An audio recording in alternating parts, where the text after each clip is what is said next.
Varicose veins కి సరైన చికిత్స కోసం సంప్రదించండి ఎవిస్ హాస్పిటల్. హలో, నమస్తే, వెల్కమ్ టు సుమన్ టీవీ. నేను కీర్తి.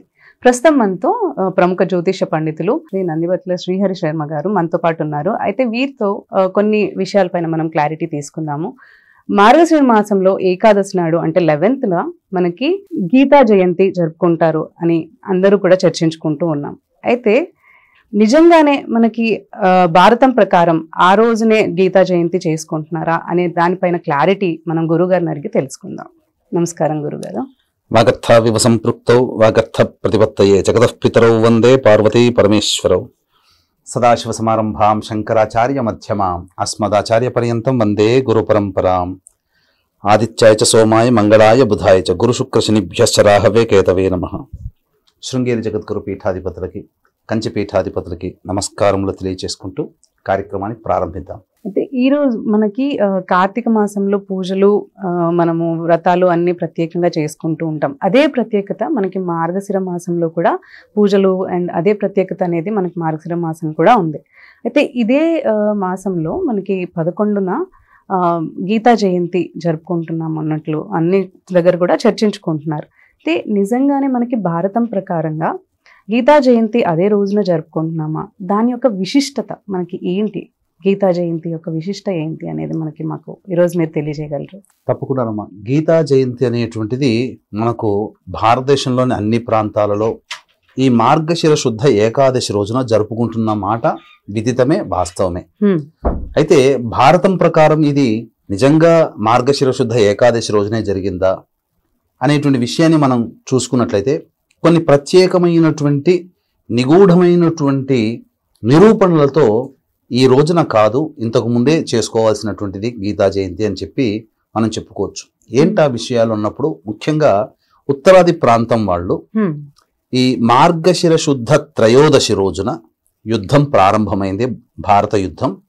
పుష్యశుద్ధ పాడ్యమి రోజుకి అంతమైపోయింది అని చెప్తారు. అంటే మొత్తం 18 రోజులు. భారతం ప్రకారం కాదు, ఉత్తరాది వారి ప్రకారం. అంటే నార్త్ ఇండియన్స్ ఎక్కువగా పాటించారు. అయితే దీనికన్నా 2 రోజుల ముందర మార్గశిర శుద్ధ త్రయోదశి 2 రోజుల ముందర అనగా మార్గశిర శుద్ధ ఏకాదశి రోజున ఈ యొక్క గీతోపదేశం అర్జునుల వారికి కృష్ణ భగవాన్ల వారు ఉపదేశించారు అని చెప్పి చెప్పుతున్నారు. అంటే మనము గమనించుకున్నట్లయితే ఈ యొక్క మహాభారత యుద్ధం ఏదైతే జరిగిందో, అంటే ఇక్కడ కొన్ని లాజికల్గా మనం ఆలోచించాలమ్మా. ఇప్పుడు మనకు ఒక క్రికెట్ ఆడుతున్నారు, లేదా ఒక రగ్బీ ఆట ఆడుతున్నారు, లేదా ఒక ఫుట్బాల్, ఒక వాలీబాల్ ఆట ఆడుతున్నారు. ఆట స్టార్ట్ అయ్యేటందుకు ముందు ఇరు జట్ల వాళ్ళు చక్కగా ఒక దగ్గరికి సమావేశమై, రౌండ్గా సమావేశమై ఎలా ఆడాలి, ఏం చేయాలని ఒకరికొకళ్ళు స్ఫూర్తిని ఇచ్చుకుంటూ, ఒకరికొకరు ఎంకరేజ్మెంట్ చేసుకుంటూ తర్వాత గ్రౌండ్లోకి ఎంటర్ అవుతారు. ఇది వాస్తవం కదా ఎక్కడైనా కానీ. క్రీడ అంటే అదొక యుద్ధం, ఇరు జట్ల మధ్య జరిగే యుద్ధం. మరి యుద్ధమైన సమరమైన ఇరు జట్ల మధ్య జరుగుతుంది కదా. కాబట్టి మరి కృష్ణ భగవాన్ల వారు గీతోపదేశం చేసింది యుద్ధం ప్రారంభం అవ్వడానికంటే ముందు, కానీ యుద్ధం ప్రారంభం అవ్వడానికి 2 రోజుల ముందు కాదు కదా. యుద్ధ సమయంలోనే అక్కడ ఏం చెప్పబడి ఉంది మనకంతా తెలిసింది అందరికీ. యుద్ధం ప్రారంభం చేసే ముందు తన పక్షాన కాకుండా అవతల పక్షాన ఉన్నటువంటి అందరినీ చూసి నా పెదనాన్న కొడుకులు, నాకు విద్య నేర్పిన వారు, నా తాతగారు, ఇలా అందరినీ చూసి విరక్తి కలిగి నా వాళ్ళనా నేను చంపుకుంటుంది, దీనికోసమా నేను యుద్ధం చేయాల్సిందని చెప్పి విరక్తి పొందినప్పుడు ఆ విరక్తి వైరాగ్యం నుంచి అతన్ని మేల్కొల్పడం కోసమై గీతోపదేశం చేశాడు భగవంతుడు. అంటే మనకది పెద్ద పుస్తకం లాంటిది, 100,000 శ్లోకాలు ఉంటాయి. కానీ మనము తెలుగులోకి అనువదించుకుంటాం కాబట్టి ఆ విధంగా మనకు ఎక్కువగా సమయం పడుతుంది. మరి ఆ కాలంలో సంస్కృతమే కదా భాష. ఇప్పుడు మీరు నేను మాట్లాడుకుంటున్నట్టుగానే చక సంస్కృతంలో గీతోపదేశం చేశాడు.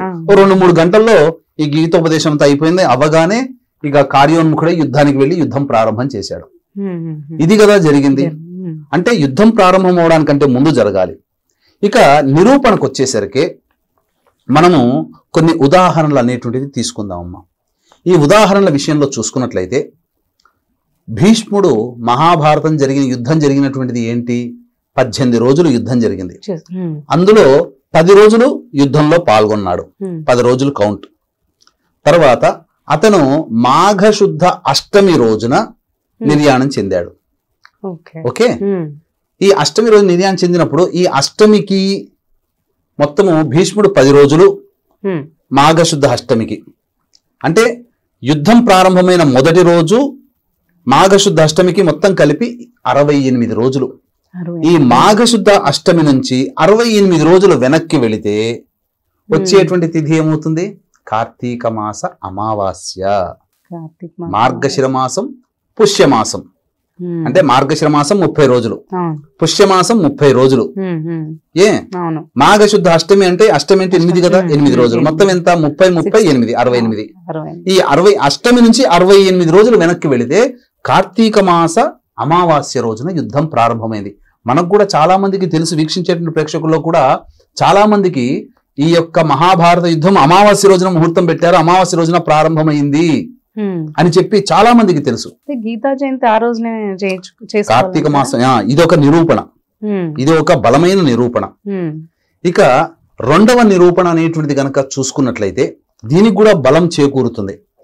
వీక్షించేటువంటి ప్రేక్షకులు గమనించాల్సినటువంటిది, ఈ యొక్క మార్గశిర శుద్ధ పౌర్ణమి దత్త జయంతి సందర్భంగా మహామహిమాన్విత కాశీ క్షేత్రంలో జాతకరీత్యా కలుగు విద్య, వివాహ, ఉద్యోగ, దాంపత్య, సంతాన, అనారోగ్య సమస్యల నివారణకి మరియు గోచార రీత్యా వృషభ, మిథున, కర్కాటక, సింహతుల, వృశ్చిక, మకర, కుంభమీన రాశిలో జన్మించిన వారికి శనిదోష పరిహారార్థమై సర్వదోష నివారణ పూజలు, హోమాలు డిసెంబర్ 15వ తారీఖు రోజున కాశీ క్షేత్రంలో పర్ హెడ్ 1500 రూపాయలకి చేయించడం జరుగుతుంది. అవకాశం ఉన్న వాళ్ళు కార్యక్రమ తదనంతరం కాంటాక్ట్ చేసి మీ గోత్రనామాలు నమోదు చేసుకోవచ్చు. ఇక రెండవ వివరణ మనం గనక చూసుకున్నట్లయితే రేవతి నక్షత్రం ఉన్నటువంటి రోజున ఈ శ్రీకృష్ణ భగవాన్ల వారు హస్తినాపురానికి రాయబారం వెళ్ళాడు అని చెప్పి చెప్పబడుతుంది.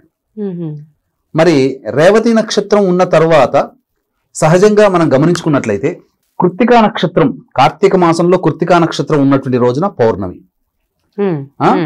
ఈ కృత్తిక కంటే 3 రోజులు వెనక్కి వెళితే అంటే అశ్విని, భరణి, భరణి, అశ్విని, మళ్ళీ రేవతి, 3వ రోజు కృత్తికా నక్షత్రానికి వెనక 3వ రోజు రేవతి నక్షత్రం రోజున కృష్ణ భగవాన్ల వారు హస్తినాపురానికి రాయబారానికి వెళ్ళారు. అంటే ఇంతకుముందు సంజయుడు వెళ్ళాడు, దుర్యోధనుడి తరపున సంజయుడు వెళ్ళి రాయబారం ఉనర్చితే నేను వస్తున్నాను, శాంతి రాయబారం చేస్తాను, ఇద్దరి మధ్య సంధి కుదురుస్తాను అని చెప్పి పంపిస్తాడు. హస్తినాపురానికి రాయబారం కోసం రేవతి నక్షత్రం రోజున బయలుదేరాడని మహాభారతంలో సుస్పష్టంగా చెప్పబడి ఉంది కృష్ణుడు. అయితే డైరెక్ట్ గా అతను కౌరవుల దగ్గరికి వెళ్లకుండా తనకి భక్తుడైనటువంటి విదురుని ఇంటికి వెళ్ళి అక్కడ ఆతిథ్యాన్ని స్వీకరించి రాయబారానికి వచ్చాడు. అంతటా నా ఇంటికి రాకుండా నా ఆతిథ్యం స్వీకరించకుండా పరుల ఇంటికి వెళ్ళాడని చెప్పి ఇతను ఎలాగైనా అవమానించాలి అనే ఉద్దేశంతో అతను శ్రీకృష్ణ భగవాన్ల వారు చేసిన ఏ ప్రతిపాదనని కూడా ఆమోదించలేదు. చివరికి 5 ఊళ్ళు ఇవ్వమన్నాడు. సూదిమున పడేంత భూమి కూడా నేను దానం చెయ్యను, ఇవ్వను అని ఖరాఖండిగా అవమానించాలనే ఉద్దేశంతో దుర్యోధనుడు అక్కడ చెప్పాడు. ఇక కుదరదు, ఇక ఇట్టి పరిస్థితుల్లో యుద్ధం ప్రారంభమవుతుందని నిశ్చయించుకున్నాడు శ్రీకృష్ణ భగవాన్ల వారు. అక్కడ హస్తినాపురంలో కొన్ని రోజులు ఉండి వెళుతూ కర్ణుడితో ఒక మాట చెప్పి వెళ్ళాడు. వచ్చే జ్యేష్ఠ నక్షత్రంతో కూడుకున్న అమావాస్య రోజున యుద్ధం ప్రారంభమవుతుంది, సిద్ధంగా ఉండండి అని చెప్పి వెళ్ళాడు. ఇప్పుడు కృత్తికా నక్షత్రం కార్తీక మాసం పౌర్ణమి రోజున కృత్తికా నక్షత్రం ఉంటే కృత్తిక నుంచి అమావాస్యకి లెక్కేయండి, 15 రోజులు కదా. కృత్తిక, రోహిణి, మృగశిర, ఆరుద్ర, పునర్వసు, పుష్యమి, ఆశ్లేష, మఘ, పుబ్బ, ఉత్తర, హస్త, చిత్త, స్వాతి, విశాఖ, అనురాధ, జ్యేష్ఠ. సరిపోయింది. కృత్తికా నక్షత్రం నుంచి అమావాస్య వచ్చే సమయానికి జ్యేష్ఠ నక్షత్రం ఉంటుంది. శ్రీకృష్ణ భగవాన్లు స్పష్టంగా చెప్పారు, అమావాస్యతో కూడుకున్న జ్యేష్ఠ నక్షత్రం రోజున యుద్ధం ప్రారంభమవుతుంది, మీరందరూ సంసిద్ధంగా ఉండండి కర్ణ అని చెప్పి వెళుతూ ఈ మాట చెప్పిపోయాడు. మరి ఇంతకన్నా నిరూపణ మనకు మహాభారతంలో ఏముంటుంది? 2 నిరూపణలు ఉన్నాయి. భీష్ముడి నిర్యాణము ఒకటి, శ్రీకృష్ణ భగవాన్ల వారు కర్ణుడితో సంబోధించిన సమయము, అలాగే రేవతి నక్షత్రం రోజున రాయబారానికి వెళ్ళాడు అని చెప్పి చెప్పబడి ఉంది. ఇవన్నీ లెక్కలు గనక వేసుకుంటే ఖచ్చితంగా కార్తీక మాస అమావాస్య రోజున మహాభారత యుద్ధం ప్రారంభమైంది. యుద్ధం ప్రారంభం కంటే ముందు 2-3 గంటలకి వైరాగ్యం చెందినటువంటి కృష్ణ భగవానుల వారు వైరాగ్యం చెందినటువంటి అర్జునుడికి గీతోపదేశం చేసి కార్యోన్ముఖుని చేశాడు. ఇప్పుడు దాయాదులతో యుద్ధం అవ్వాలనుకుంటామ్మా, అప్పుడు ఏం చేస్తారు? మిలిటరీ మేజర్లందరూ కూడా అందరినీ పొద్దున్నే సమావేశపరిచి వాళ్ళకి భారతదేశం మీద గొప్పగా వాళ్ళకి కలిగించాలి, స్ఫూర్తి కలిగించాలనే ఉద్దేశంతో కొన్ని ఉపన్యాసాలు చేస్తారు. దాంతో వీరోచితంగా పోరాడతారు. ప్రతి రాజ్యంలో చేసేటువంటి మంత్రులు ఇదే పని. కాబట్టి యుద్ధం ప్రారంభం అవడానికి 2-3 గంటల ముందు ఈ యొక్క భగవద్గీత ఏర్పాటు అయింది. కాబట్టి గీతా జయంతి అనేటువంటిది మార్గశిర శుద్ధ ఏకాదశి కాకుండా కార్తీక అమావాస్య రోజున జరుపుకోవాలి. ఆ రోజే ఇది భారతం ప్రకారం ఉన్నటువంటిదమ్మా. మనకి గీతా జయంతి అయితే మనకి అమావాస్య కార్తీక మాసంలో జరుపుకోవాలని చెప్పారు గురుగారు. అయితే ఇప్పుడు మార్గశిర శుద్ధ ఏకాదశి రోజు ఎలాంటి పూజలు మనం నిర్వహించవచ్చు అండ్ దాని యొక్క విశిష్టత మాకు కొంచెం మీరు వివరించగలరు? మనకు ఉన్నటువంటివి ప్రతి మాసంలో 2 ఏకాదశులు, మొత్తం 24 ఏకాదశులు. ఒక్కొక్క ఏకాదశి ఒక్కొక్క ప్రత్యేకమైనటువంటి విశిష్టత కలిగినటువంటిది. ఈ మార్గశిర శుద్ధ ఏకాదశి రోజున ఎవరైతే ఉపవసించి విష్ణునామ స్మరణ చేస్తూ విష్ణు అనుగ్రహానికి విష్ణు ప్రీతి పాత్రులవుతారో ఆ ఇంట ఉన్నటువంటి పితృదేవతలు నరక కూపము నుంచి బయటపడి స్వర్గలోకాధిపత్యాన్ని పొందుతారు అని చెప్పబడింది. దీనికి ఉదాహరణగా వైఖానసుడు అనేటువంటి ఒక రాజు తనకి కలలో తన తల్లిదండ్రులు వంశంలోని వాళ్ళందరూ కూడా నరకంలో బాధలు పడుతూ ఆహాకారాలు చేస్తున్నటువంటి సందర్భంగా కలలు వచ్చాయట కంటిన్యూస్ గా ఒక 2-3 రోజుల పాటు. దీనికి ఏం చెయ్యాలన్నప్పుడు ఏ సమస్య వచ్చినా గురువు దగ్గరికి వెళ్తారు కదా, తన గురువు అయినటువంటి రాజ్య గురువు అయినటువంటి పురోహితుడి దగ్గరికి వెళ్ళి ఇలా వచ్చిందని చెప్పగానే విష్ణు అనుగ్రహాన్ని పొందు, తప్పకుండా మీ యొక్క వంశీయులు నరకకూపం నుంచి బయటపడతారని చెప్పగా ఆ రోజున సూర్యోదయ ప్రభృతి ఉపవాసించి ద్వాదశి రోజున కూడా ఉపవసించి చక్కగా అతిథి మర్యాదలు ఆ యొక్క భోజన తాంబూలాదులు ఇతరులకి అందింపచేసి అప్పుడు తన కుటుంబంతో ఈ యొక్క ఏకాదశి వ్రతాన్ని ముగించాడు. ఈ యొక్క పుణ్య ఫలితము చేత తన తల్లిదండ్రులు తాత ముత్తాతలు అందరూ కూడా నరక కూపం నుంచి బయటపడి స్వర్గలోకంలో స్థిర నివాసం ఏర్పాటు జరిగింది. కాబట్టి వీక్షించేటువంటి సుమన్ టీవీ ప్రేక్షకులు కూడా గమనించాల్సినటువంటిది, మీ యొక్క పితృదేవతల వారసులు మీరే. కాబట్టి మీరు ఈ ఏకాదశి రోజున మీ పితృదేవతలు ఎవరు ఎలాంటి స్థితిని పొంది ఉన్నారో మనకు తెలియదు. కాబట్టి అటువంటి స్థితి నుంచి మీ పితృవంశంలో ఉన్న వాళ్ళందరినీ కూడా ఉద్ధరింప చేయాలనుకున్నటువంటి మానవుడు ఈ ఏకాదశి రోజున ఉపవసించి పాలు పండ్లు పదార్థాలు తీసుకోవచ్చు. నిరంతరము విష్ణు నారాయణ మంత్రాన్ని లేదా నామాన్ని జపం చేసుకుంటూ త్రికాలములలో విష్ణు సహస్రనామ పారాయణం, తులసి చెట్టు దగ్గర ఆవు నేతితో దీపారాధన చేసి త్రిసంధ్యలలో ఈ యొక్క విష్ణు సహస్రనామ పారాయణం చేయడం, తదుపరి ద్వాదశి గడియలు ప్రవేశించిన తర్వాత మళ్ళీ తులసి చెట్టు దగ్గర ఆవు నేతితో దీపారాధన చేసి విష్ణు సహస్రనామ పారాయణం జరిపించి ఇంట భోజనము వండి ఎవరికైనా అభ్యాగతులకి అన్నదానం ఒనర్చి తదనంతరం మీరు కుటుంబ సమేతముగా ఎవరైతే ఈ రోజున ద్వాదశి తిథి రోజున భోజనము చేస్తారో వారి వంశంలో భార్య వైపు వంశంలోని పితృదేవతలు, మీ వైపు ఉన్నటువంటి పితృదేవతలందరూ కూడా స్వర్గలోకాధిపత్యాన్ని పొందుతారని చెప్పడంలో ఏమాత్రం సందేహం లేదు. ఇటువంటి మార్గశిర శుద్ధ ఏకాదశి ఈ నెల 11వ తారీఖు రోజున వచ్చింది. అవకాశం ఉన్న వాళ్ళు అందరూ ఆచరించగలరని సెలవు తీసుకుంటూ సర్వం శ్రీ ఉమామహేశ్వర పరబ్రహ్మార్పణమస్తు. ధన్యవాదాలు గురుగారు.